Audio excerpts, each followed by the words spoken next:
Pessoal, tudo bem? Boa noite. Vou estar fazendo um vídeo para vocês aqui sobre o motor Hidroleduc, como que vocês fazem para dar a manutenção. Mais umas dicas aí de montagem, de teste, e vocês entenderem mais como que é o funcionamento dele, do equipamento. Pois é um motor, né, que tem uma dificuldade aí de ser aprovado no teste, de a gente montar ele trabalhar da forma que tem que ser, tá, corretamente. E na máquina acontece muito de estourar o retentor, tá, pessoal? Então, vamos lá. Esse vídeo aqui, vou estar transmitindo para vocês aqui umas imagens, tá? Umas imagens aí, um manual de apoio do treinamento. Tá? Vou compartilhar com vocês esses vídeos. E esperem que vocês entendam e gostem desse vídeo, tá, pessoal? Para quem não conhece, tá? Eu sou o Jonatas Croce. Tenho um canal no YouTube chamado Operações Hidráulicas. E lá são postados conteúdos voltados aos sistemas hidráulicos, tá? Eu, como instrutor técnico, também aplico treinamentos sobre sistemas hidráulicos. Temos o módulo 1, módulo 2, módulo 3, e também sobre várias bombas e motores aí das principais marcas que estão aplicadas na linha Mobil, parte agrícola, tá, pessoal? Então, vamos lá, pessoal. Este aqui é o motor que nós vamos apresentar para vocês. É o motor Hidroleduc, é um motor francês, tá? E esse motor aí é o Hidroleduc MS 080, ele está sendo aplicado aí no motor de transmissão nas colhedoras de cana John Deere, do modelo CH570, 670, tá, pessoal? Então, basicamente, vamos estar falando sobre este motorzinho aqui, tá? Sobre esse aqui, tá ok? Então, vamos lá. Este aqui é o manual de apoio técnico, contém informações essenciais para a manutenção service do motor hidráulico. Então, temos três modelos de motor, tem o M, tá? MA e o MSI, é o motor que a gente vai estar atacando aqui, que é o MSI, este modelo aqui, pessoal, tá? Isso é um semi-integrado, né? É um deslocamento de 28 a 125 cc por revolução e que está aplicado aí em vários equipamentos, tá? Seja mobil ou industrial, tá ok? Bom, na próxima parte, uma vista aqui cortada desse motor, vocês entender os componentes internos dele, tá? Então, vamos lá. Escolha de maior capacidade de rolamento para maior vida útil. Então, temos dois rolamentos autocompensáveis aqui, que é o do eixo e o rolamento cônico. Tá? Então, tem que ter um cuidado desses dois rolamentos, uma avaliação técnica ali, para ver se a gente tem condições de uso. E lembrando, pessoal, se aqui nós temos um rolamento cônico e outro autocompensado, normalmente esse rolamento cônico tem que ser ajustado. Tá? Então, esse eixo tem que ser feita a pré-carga dele na hora da montagem, tá ok? Vamos lá, outras coisas. As vedações reforçadas para suportar pressões nas linhas de retorno de dreno do motor. Então, os reparos são bons, tá? O retentor dele é reforçado, tem a capa também de proteção e realmente suporta aí altas pressões internas. Injeção de óleo de alta pressão nas cabeças dos pistões, tá? Então, ele passa aqui internamente do pistão. Isso reduz o atrito e o calor e desgaste, tá ok? Vamos lá. A cabeça do pistão engatadas no cilindro, nenhum risco de separação do pistão da placa. Tá? Então, aqui, pessoal, você tem uma técnica de montagem para você encaixar essa sapata aqui, essa cabeça de pistão nesse eixo, né, que é nessa placa. Vamos lá. Projetado e fabricado com cilindro do motor, placa de válvula e alinhados automaticamente. Isso garante a longa vida útil, porque não há estresse mecânico radial, né? Então, aqui, pessoal, ele tem aqui a parte montada certinho do cabeçote, guiado, tá? Placa, tudo guiado certinho. E o pistão, tá? Desculpe, o bloco, o tambor aqui, tudo guiado no eixo centrado, certinho, sem que ele fique trabalhando, vibrando, enfim. Design de 7 pistões, garantindo a excelente suavidade de rotação e torque constante. Eu tenho 7 pistões aqui, né, que vai dentro do tambor, bem fácil de montar, tá? Um pistãozinho, ele possui um anelzinho de aço para fazer essa vedação, para ter a compressão do sistema. E por último aqui, pessoal, nenhuma engrenagem entre placa e cilindro giratório e reduz o ruído e desculpe, reduz o ruído, tá? Os ruídos são reduzidos internamente, né? Diferente do motor VOAC da Parker, que inclusive é um motor muito bom, excelente motor, esse daqui não possui o sistema de placa conectado ali, né? Tem a coroa, engrenagem, enfim, no eixo e placa, e bloco, cilindro. Nesse caso aqui chamamos um sistema de flutuação, né? Flutuante, autocompensado, né? E não tem esse engrenamento, tá? Não corre o risco também de estar montando fora do ponto, né? Esse ponto do VOAC seria basicamente para os pistões estarem alinhados com o eixo, e esse aqui não tem esse problema, tá? Que na verdade aí é uma construção diferente. Então, basicamente, é os componentes internos deste motor. Vamos lá, pessoal. Falar um pouquinho sobre a preparação do motor, né? Antes da partida, o motor deve ser abastecido com óleo, tá? Isso é fato. Todos os componentes internos que forem fazer teste em bancada e também no equipamento, a instalação, tem que fazer escorta, né? Tem que ser preenchido com óleo para ter lubrificação na pré-partida, para que não venha também trabalhar sem ar e cavitar, né? Os motores Edux são projetados para o uso de fluido hidráulico baseado em minerais. Usar outros fluidos é possível, né? Mas pode exigir um motor modificado, né? Para isso, entre em contato conosco os detalhes. Que a fábrica só pede para estar tendo cuidado, né? Que esse motor pode ser aplicado em outros equipamentos. O conjunto tem outros tipos de óleos. Tá atento aí qual que é a faixa que ele trabalha esse óleo, tá, pessoal? Tá, então, temos aqui a viscosidade recomendada ideal entre 15 e 400 CST e faixa máxima entre 5 e 6 mil CST. Tá. Isso aí, pessoal, é referente à viscosidade do óleo, aplicação, isso vai envolver temperatura, enfim, tudo para ter uma lubrificação, uma vedação e que não venha aí a destruir esse motor, tá? Então tem que seguir certinho isso. Sentido de rotação do motor. Então, esse aqui é um motorzinho, ele pode ser, ele é bidirecional, também tem motor unidirecional que ele pode ser aplicado em circuito aberto, tá? Então, aqui, se ele é sentido rotação direita, então ele vai ser CW, se ele for rotação esquerda, ele vai ser CCW, tá? Então, tá mostrando o desenho aqui, ó, entra na pressão na B, ele roda à direita, sai para A. Aqui é o contrário, né? Ele entra para o lado A, ele roda sentido rotação esquerda e sai para B. Falar um pouco sobre a pressão interna, a pressão de drenagem do motor, tá? É essencial drenar o motor T1 e T2 para evitar pressões excessivas na vedação do eixo. A pressão interna máxima aceitável depende da velocidade e da rotação do motor. No entanto, seguir essas diretrizes evitará problemas durante a operação. Pressão interna máxima, independentemente da velocidade da rotação contínua, é de 4 bar, tá? Então tem que converter aí para PSI. Então, sua pressão interna máxima, independentemente da rotação contínua, é de 4 bar. Tá? Pressão interna máxima, tá? Independentemente da velocidade da rotação, que aqui no caso já é um pico, né? Por estar ali contínuo trabalhando, né? Ele suporta 4 bar, mais um pico de 5,5 bar. É aceitável, tá? É só pico, não é contínuo. Pressão mínima do alojamento do motor, né? Deve ser maior que a pressão de ambiente externo, tá? Então aqui nós temos uma pressão aqui gravitacional, aqui a pressão nossa aqui do ar, nós respiramos.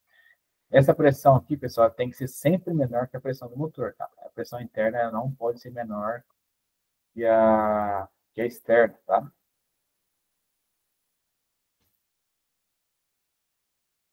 Vamos lá. Peritagem, né? Aqui estamos falando sobre a avaliação do motor, a desmontagem, enfim, como avaliar ele, e que não há falhas aí, que não tenha falhas no momento da sua manutenção. Vou falar um pouquinho aqui sobre essa avaliação, tá? Após realizar a desmontagem total do motor, vamos realizar a inspeção detalhada de cada peça interna do motor.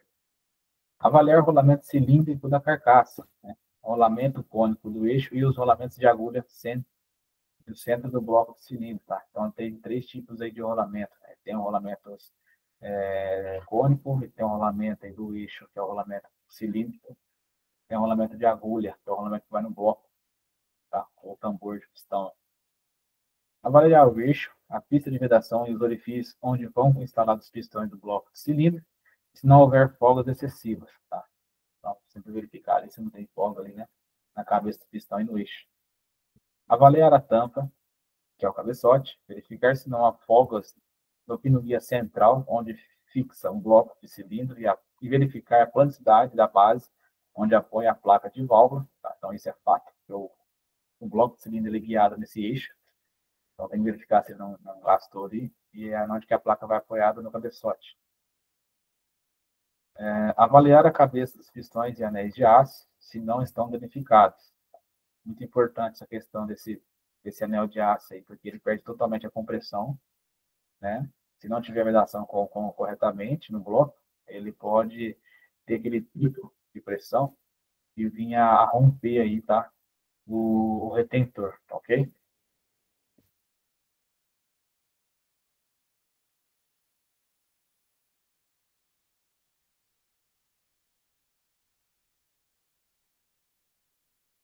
Tá, vamos lá. Avaliar o bloco de cilindro, se não há galerias gastas, tá? Tá, pessoal? Vai 7 pistões ali dentro do tambor do cilindro, né? Onde que o pistão trabalha ali, dando a compressão no sistema, fazendo a sucção e a pressão, para que ele seja feita, transformar essa potência hidráulica em energia mecânica. E ele costuma gastar, tá? Tem muita atrito, ele gasta. Então, o bloco nenhum pode ter essas marcações, essas profundidades aí, esses entalhes onde a opção trabalha. Se tiver, pessoal, tem que ser condenado porque ele vai, sim, ter muita fuga interna, tá? Ele vai receber o fluxo da bomba, né? E trabalhando numa bomba aí de 100 litros a 1000 RPM, falando que ele trabalha em alta, né? Então ele vai ter muito mais vazão ali, com certeza ele vai dar fuga nesse motor e provavelmente ele vai estourar aí, tá? A pressão interna vai ser muito, o retentor não vai conseguir segurar essa pressão. Tá? E analisar atentamente a base e sua planicidade. Então, além dos furos internos onde estão em trabalho, tem que verificar onde que essa placa de válvula vai conectada nele, né? Se a base está perfeita, se não tem risco, se não tem cavidade ali, não sofreu nenhuma erosão ou uma cavitação, enfim, tem que ficar bem atento. Avaliar o pino impulsor e as molas prata, então o pino que mantém o bloco pressionado ali, uma pré-carga entre a placa e o cabeçote.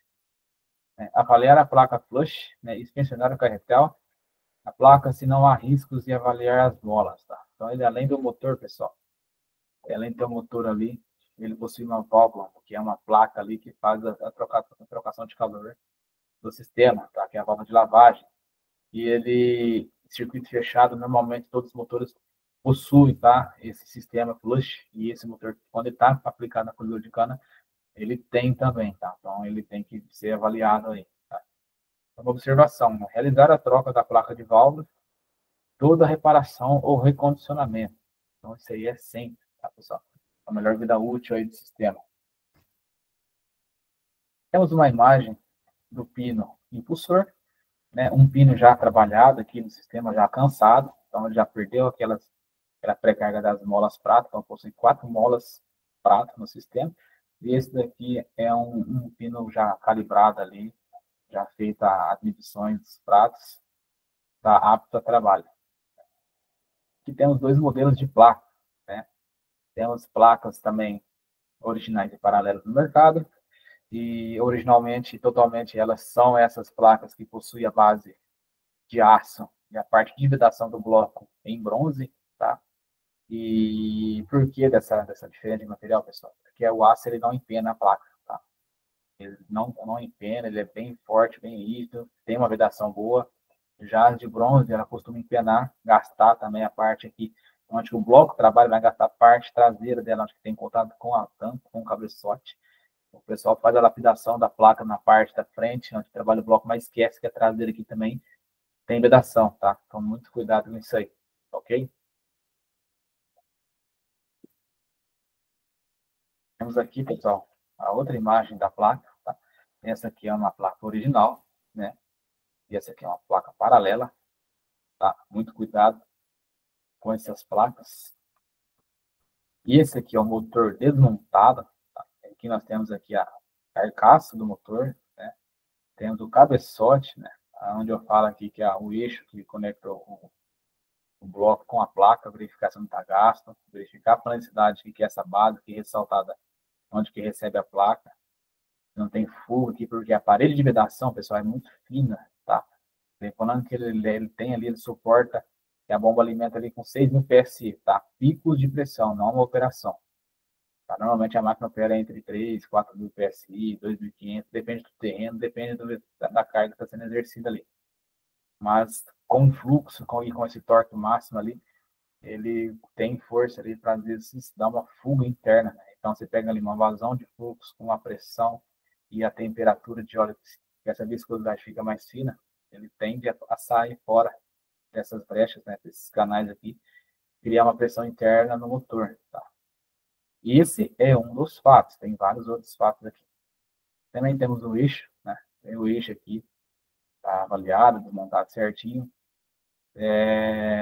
Temos os anel para fazer a pré-carga aqui, temos o rolamento dianteiro, tá? Temos o bloco de cilindro, o pino impulsor, os 7 pistões e a placa da válvula flush, tá ok? Então a placa da válvula flush, ela vai aqui, a válvula flush, ela possui 2 molas nas extremidades, 2 porta-molas nas 2 pontas também na extremidade, possui aqui um carretel central, tá? Ele é pilotado por hidráulica. Esse aqui é o motor, pessoal, que nós chamamos ele de motor moderno, tá? Que ele possui um sistema diferente, uma válvula aqui, um giclê do orifício da válvula flush, que já foi adulterado, tá? Normalmente ele é uma válvula maior aqui, você pode ver que o desenho, o pessoal fez um enchimento e colocou o giclê, tá? Na minha opinião, esse aqui foi uma melhoria muito boa, porque o motor moderno, ele possui uma válvula que não encontra fácil no mercado, né? E aqui a gente poderia estar fazendo esse paliativo aqui no sistema, colocando o GP do antigo, tá? Mas o cabeçote, por sua vez, ele é do moderno. Então, ele existe dois modelos de placas, tá? Tem uma placa um pouco mais alta aqui, que é de 5 milímetros, que é do moderno, e uma placa de 4 milímetros aí, que é do antigo, tá? 4, 4.2, 4.3, já havia algumas paralelas de até 4.5, tá? Esse aqui é um motor já montado, né? Bonitinho aqui, foi feito um trabalho legal de recondicionamento, tá? Não é um reman, é um recondicionado. Então, é um trabalho um pouco bem diferente do reman, tá? Mas que está aí pronto para uso. E aqui tem uma outra foto aqui, pessoal, de 2 motores desmontados, tá? Mais pertinho, vocês conseguem ver aqui. Tá? Tem o cabeçote, tem o giclezinho, tem os 2 eixos, enfim, as peças que vocês já conhecem desse motor. Aqui é só um desenho, pessoal, que eu fiz uma avaliação do motor, né? E ele quebrou, tá? Simplesmente ele quebrou. E por que ele quebrou, pessoal? Primeiro, para começar, era uma placa que está paralela, já gasta no sistema, né, normal. Placa original ou paralela, tem placa paralela muito boa também no mercado, que trabalha bem, tá? Já trabalhei com várias aí. Inclusive, eu tenho uma que realmente eu gosto. Mas ele sofreu uma pressão, pessoal. Então, ele quebrou, ele veio a romper, né? Pode ser que teve um pico ali muito alto, com a temperatura, enfim, ele veio a se romper e, e a máquina parou de andar. Tá?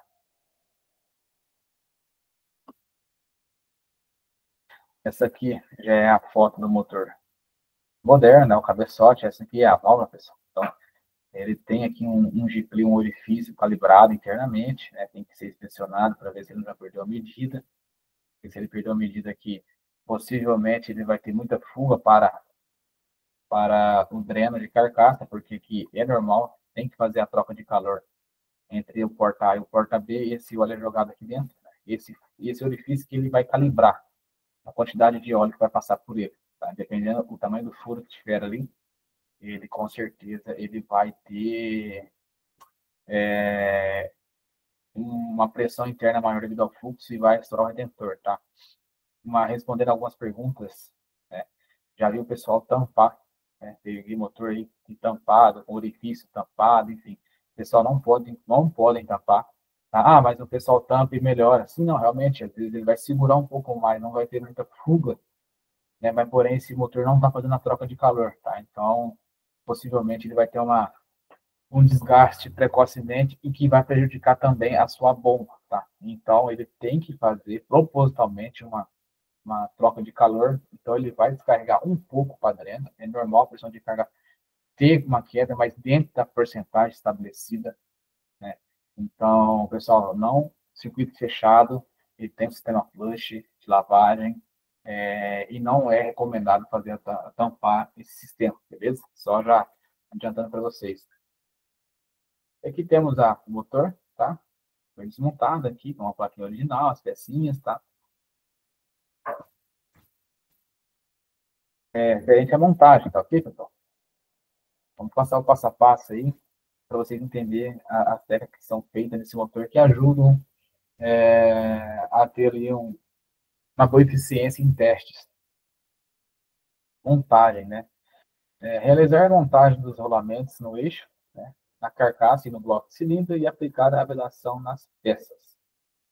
Instale o eixo na carcaça e realize a pré-carga do eixo na carcaça para que não há folgas axiais. Então, pessoal, a carcaça fica ali por fora, você vai ali, coloca o eixo na interna, você vem, põe a capa do rolamento de autocompensável, coloco, ele possui uma trava elástica, ele possui um calço, tá? Aquele calço é feito sob medida para fazer a pré-carga do motor. Né? Por que tem que fazer a pré-carga do motor? Porque ele tem um rolamento cônico.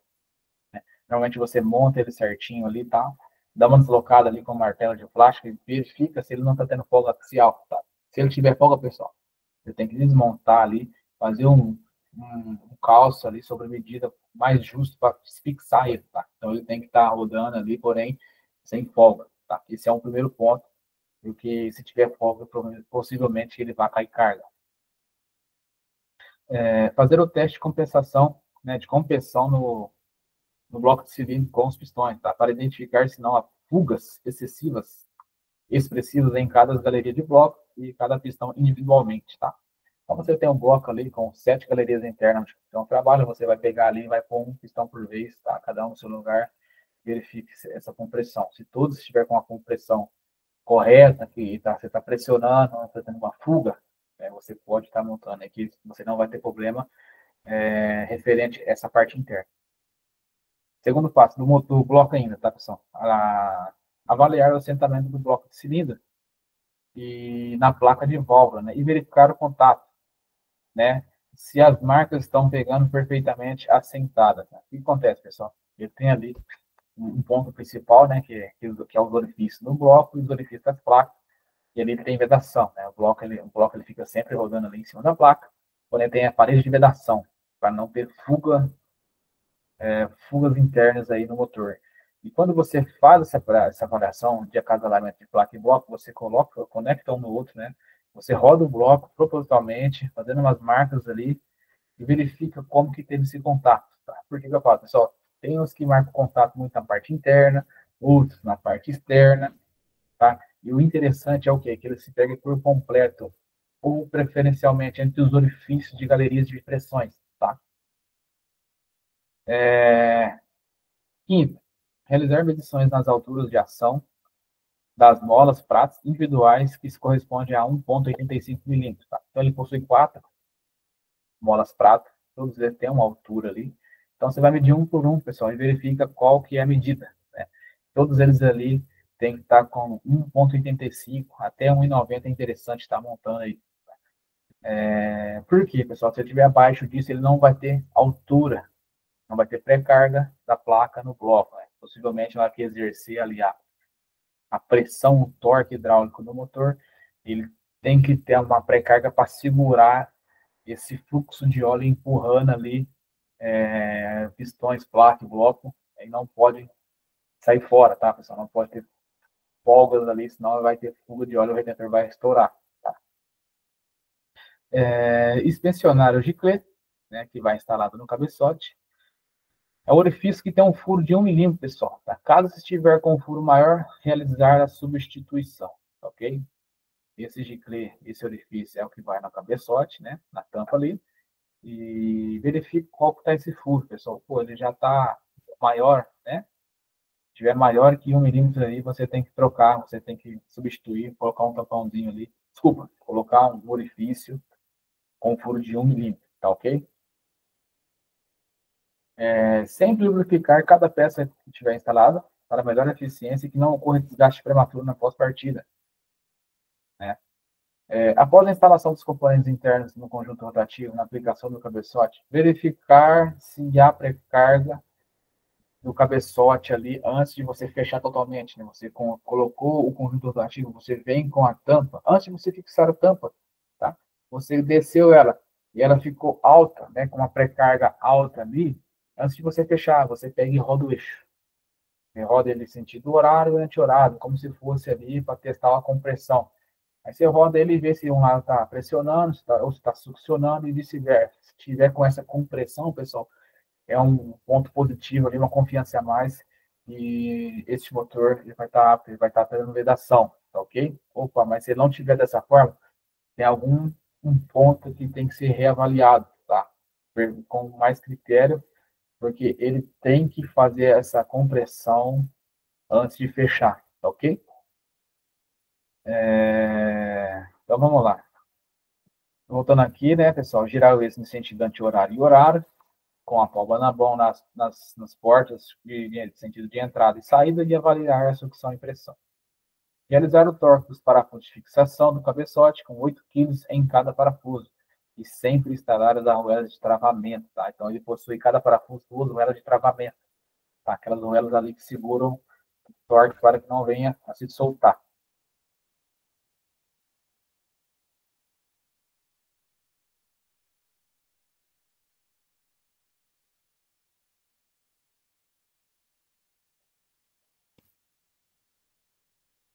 Agora vamos falar um pouquinho, pessoal, sobre teste e diagnóstico na bancada de teste, tá? Sobre este motor. Lembre-se, antes de realizar o teste de estanqueidade do motor, realize o teste de eficiência da bomba, né? Seguindo todos os parâmetros de fabricante. Bombas aprovadas acima de 90%, tá? Então, pessoal, sempre realizar o teste das bombas que vai ser testado para testar o motor, tá? Tem que ter uma bomba com ótima eficiência para testar esse tipo de motor, porque se não tiver uma bomba com uma boa eficiência, possivelmente ela vai mascarar a falha, vocês podem ter falhas aí de diagnóstico pensando que é o motor, mas é a bomba que está ruim. Tá? Então tem que seguir esse primeiro passo. Né? Após fazer esse passo, fazer a instalação do motor na bancada, realizar a escorva, né? Eliminando todo o ar do sistema, certificar que todas as mangueiras estejam conectadas, linha A, linha B e retorno, tá? Que é o dreno de carcaça. Lembrando, o dreno de carcaça tem que estar no ponto mais alto possível do motor, tá? Nunca pôr o dreno para baixo. Se tiver um ponto ali, para cima. Por quê? Para sair o ar da carcaça totalmente, para não ter aquela geração de borbulhamento no dreno, enfim, aquele óleo que sai da carcaça espumoso, porque está com ar ali no sistema, tá ok? Feito isso, pessoal, você deve aquecer o motor a 60 graus, né? Avaliar se não há vazamentos, né? E acionar o motor em sentido horário e anti-horário em alta rotação. Por quê? Para verificar se não possui nenhum ruído, se está tendo uma geração de calor muito alta no sistema, tá? Porque ele vai aquecer um pouco sim, tá? Então, mas o teste tem que ser feito em várias rotações, mas porém com a temperatura de operação dele, e as rotações para que a gente não possa ter ruídos ali. E verificar o vazamento também, se não está tendo vazamento externo do motor. Tá? Depois desse procedimento realizado, vamos realizar o teste de tanquidade do motor. Tá? Como vamos fazer? Colocar a 1000 RPM no eixo da bomba, né, que seria aí, basicamente a primeira rotação da coletora de cana John Deere. Né? Muito cuidado, pessoal, é a 1000 RPM no eixo da bomba, tá? Não no motor. Tá? Por quê? Se for fazer o diagnóstico na colhedora de cana, você tem um motor diesel, quando você coloca em baixa rotação, ele vai estar ali nas faixas de 850, porém você tem uma caixa de 4 furos que multiplica essa rotação mais ou menos aí com 19%. Tá? Então, assim, fazer um cálculo e verificar como está ali no eixo da bomba. Já falando para vocês, já adiantando, quando vocês colocarem ali a 1000 RPM, desculpa, quando vocês colocarem a 850 RPM no motor diesel, que é a primeira faixa de rotação da colhedora de cana John Deere, já vai estar basicamente no padrão que o fabricante pede, né? Que é 1000 RPM no eixo da bomba, tá ok? Verificar a temperatura do motor se está com 60 graus, né? Isso na bancada de teste ou no equipamento. Bloquear o eixo do motor, pessoal. Bloquear seria travar. Né? Na hora do teste de tanquidade, tem que travar, porque ela vai acionar essa bomba, ela vai uma carga de óleo hidráulico ali no sistema com uma alta pressão e para verificar esses parâmetros. Ah, mas na máquina, como eu faço isso? O motor está conectado numa redução, pô. Aciona o freio do equipamento, tá? Verificar a pressão nominal da pressão de carga, né? E acionar a bomba em sentido A e sentido B. Pessoal, avaliar essa pressão nominal, o que seria? Você tem que conectar um manômetro digital ali de 3 pontos, já é o suficiente no equipamento, para fazer a leitura, tá? Eu utilizo o manômetro da Listertec, pessoal, e recomendo, tá? Uso, indico e recomendo para vocês, que é um manômetro muito bom, muito seguro e portátil para esse tipo de diagnóstico, tá? Por quê? Além de você ter uma sensibilidade, uma eficiência e eficácia nos seus diagnósticos, ele é um equipamento que você pode estar desligando, energizando a máquina, coletando o seu chicote na sua própria bomba do equipamento e acionar a bomba e você ter essa autonomia totalmente nesse manômetro, tá? E com isso você trabalha de uma forma mais segura, tá ok? Na bancada de teste é a mesma forma, tá? Você vai conectar ali os pontos de pressão na linha A da bomba, linha B e C de pressão de carga, linha A, linha B é pressão de operação do equipamento, né? Que vai deslocar aí o motor para frente ou para trás. E eu sei que é a pressão de carga, né? Que é a pressão da bomba que realimenta esse circuito fechado, ok? Beleza, anotamos ali a pressão, né? Normalmente, se a bomba está ajustada aqui com 360 PSI em média rotação, a 1000 RPM vai estar com 330, tá? Normalmente, aí 330 PSI. Você vai ter que acionar essa bomba para o lado A e para o lado E, segurar no máximo, pessoal, entre 3 a 5 segundos, tá? Que já é o suficiente para a gente fazer a leitura de pressão. Então, você vai lá, aciona o lado A, essa pressão ela vai ter uma queda, essa pressão de carga. Você aciona o lado B, também vai possuir essa queda. E você, desses dois valores, pessoal, você vai pegar o que mais caiu, tá? Então, vamos lá, vamos avaliar. Se você fez esse acionamento aí entre A e B e caiu ali mais ou menos por 280 PSI, o menor valor, tá? Então, você deixa marcado ali, depois a gente vai fazer esse cálculo. Isso, pessoal, em bancada de teste, o que eu recomendo vocês fazerem? Né? Quando vocês travam o eixo, né, ali na bancada de teste, você aciona o lado A e o lado B, você está pegando algumas galerias do pistão e do bloco, não todas, tá?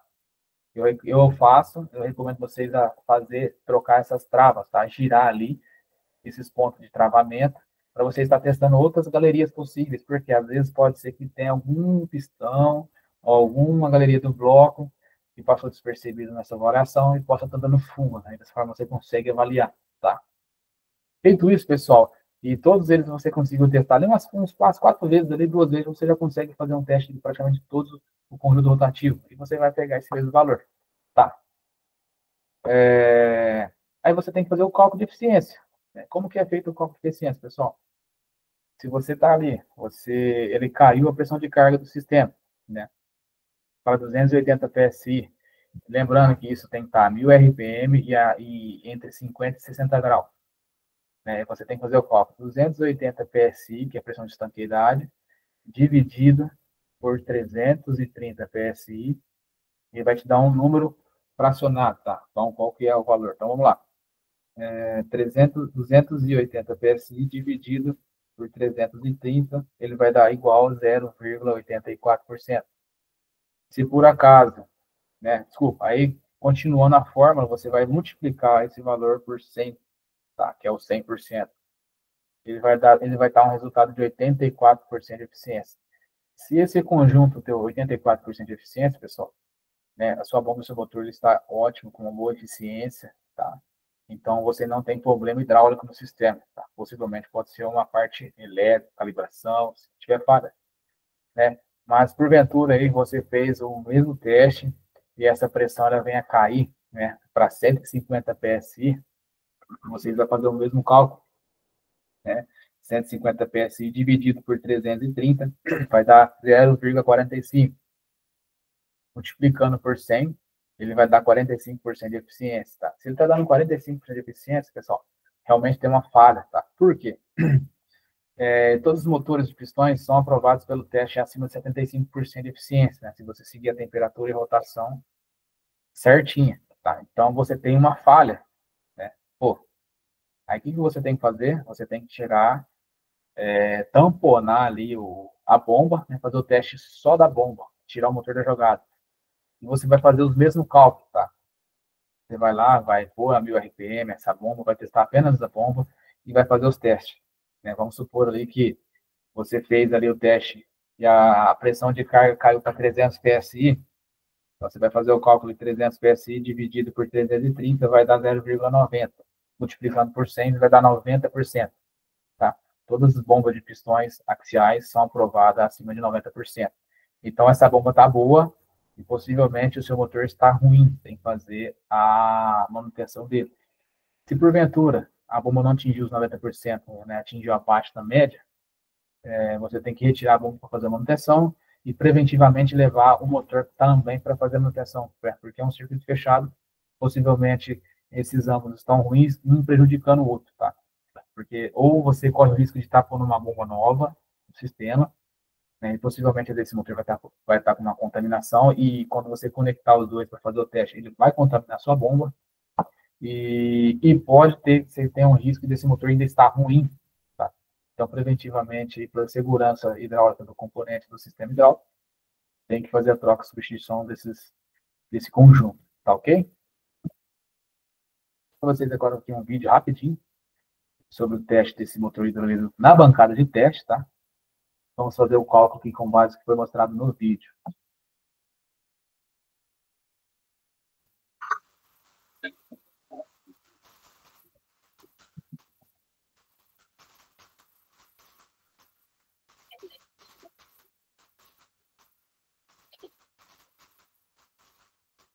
Trezentos e quarenta e um, 301,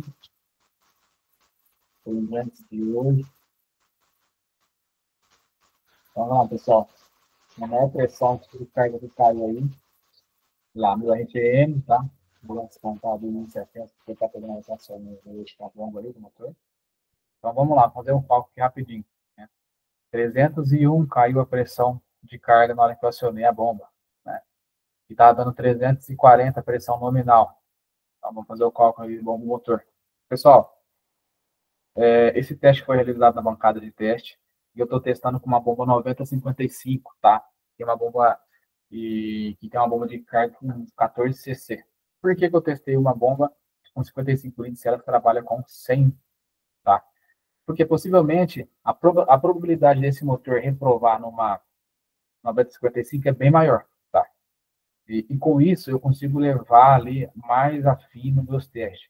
Porém, se ele foi aprovado com uma 9055, pessoal, esse motor ele vai trabalhar em qualquer tipo de bomba que esteja com uma boa eficiência, tá? Dificilmente ele não trabalhar, tá? A não ser que na hora que esse motor for aplicado numa bomba que ela tiver com baixa eficiência, tá? Então, é mesmo assim, só passando pente fino, mostrando para vocês. Então, vamos lá fazer o cálculo. 301, né, dividido por 340, ele deu 0,88, multiplicado por 100, né? O conjunto desse motor que foi aprovado no teste, com 88% de eficiência, tá? Perfeito, pessoal. Então, esse motor aqui a gente pode estar instalando na máquina que ele vai trabalhar e não vai ter problema de estourar o retentor, tá? E uma dica que eu dou para vocês também, pessoal, é que esse motor ele é bem chato mesmo para a aplicação dele, né? Então, temos vários conceitos aí, mas eu tenho de três conceitos básicos ali, 3 ou 4 conceitos básicos que pode ocasionar a falha desse motor, né? Que é a parte hidráulica, né? Que é a primeira ali, não tem como sair fora disso. A parte elétrica, às vezes tem uma falha no sensor de rotação, enfim, de calibração também, que às vezes faz que esse motor não trabalhe de uma forma eficiente. Uma falha mecânica, que é muito importante, né? Se você tem ali uma esteira que esteja muito esticada, uma esteira que esteja muito bamba, então esse motor ele vai sofrer muita vibração, tá? Mesmo que ele tenha ali a redução que está trabalhando nele, mas ele também faz a carga. E por sua vez também a parte do cubo, pessoal, muito importante a parte do cubo, por quê? Se ele estiver perdendo ali um pouco de carga e esse freio estiver segurando um pouco, né? Porque o que libera o freio é a pressão de carga de uma dessas bombas, possivelmente está forçando esse motor, tá? Forçando esse motor, ele vai cair em carga também. Então tem que ficar muito atento nessa questão. E por última vez também é a falha operacional, tá? Então tem que seguir certinho aí, treinamento com operacional, com o operador, equipamento, para que não faça ali manobras que venham se prejudicar, não só como o motor, parte hidráulica, mas o equipamento inteiro, tá? Vou falar um pouquinho sobre a ficha técnica desse motor, tá? Filtragem do fluido hidráulico, né? A vida útil dos componentes depende muito do óleo e da limpeza do sistema hidráulico. Recomendamos a limpeza mínima da seguinte forma, né? NAS 1638, classe 9, no máximo, tá? Recomendado SAI classe 6, né? Da ISO DIS 4406, que é a classe 201815, né? Para fluidos em temperaturas muito altas de 194 a 230 Fahrenheit, né, que seria de 90 a 115 graus, eles recomendam uma classe de limpeza mínima de 17, 19, 14. Tá? 19, 17, 14. Tá? E de acordo com a ISO 44606, as temperaturas de operação, os motores são equipados com uma série de vedação FKM, que é Viton, tá? Então, é uns reparos que suporta muita temperatura. Normalmente o pessoal fala assim que você pode pegar um fogo e pôr ali no anel que ele não pega fogo. De tão bons que são esses reparos, tá? Temperatura de operação, né? Mínima de 25 graus, menos 25 graus, e máxima ali de 115 graus, tá? Como opção, o Leduc propõe vedações NBR, né? Para temperatura de operação de menos 40 graus a 80 graus Celsius. Questão de drenagem, pessoal, é imprescindível drenar o motor T1, T2 para evitar excessiva vedação no eixo. Essa pressão aí está falando um pouco sobre nós vimos lá no início, né? Pressão de pico, pressão máxima. Então, aqui falando em PSI, já está convertido 58 PSI, que é a pressão contínua. Pico de pressão de 79 PSI, que ele suporta, tá? Então, é isso, pessoal, né? Só um vídeo básico aí referente a esse motor hidroleduc, né? Que o pessoal perguntou bastante, tem bastante dúvida sobre ele. Aqui também a rede social, né? Nós aqui da Operações Hidráulicas. Meu nome é Jonatas Croce, eu tenho ali o Instagram, né? Siga nós no Instagram, tem o WhatsApp para você estar ali querendo conversar mais sobre os treinamentos, né? Vejam ali conteúdos em vídeos no YouTube, né? Operações Hidráulicas, né? Acessem ali nossa página no Facebook e nossa rede no LinkedIn, tá, pessoal? Obrigado aí pela preferência, né? Obrigado por vocês aí estarem participando aí dos meus vídeos, assistindo, tá? Eu agradeço muito e que vocês ali possam sempre estar nos seguindo, aí sempre aí no nosso canal, tá? Se não fosse vocês aí, às vezes não seria possível estar seguindo firme e forte aí com esse trabalho que eu amo muito fazer. Beleza? Então é isso, pessoal. Então até a próxima, tá? E valeu!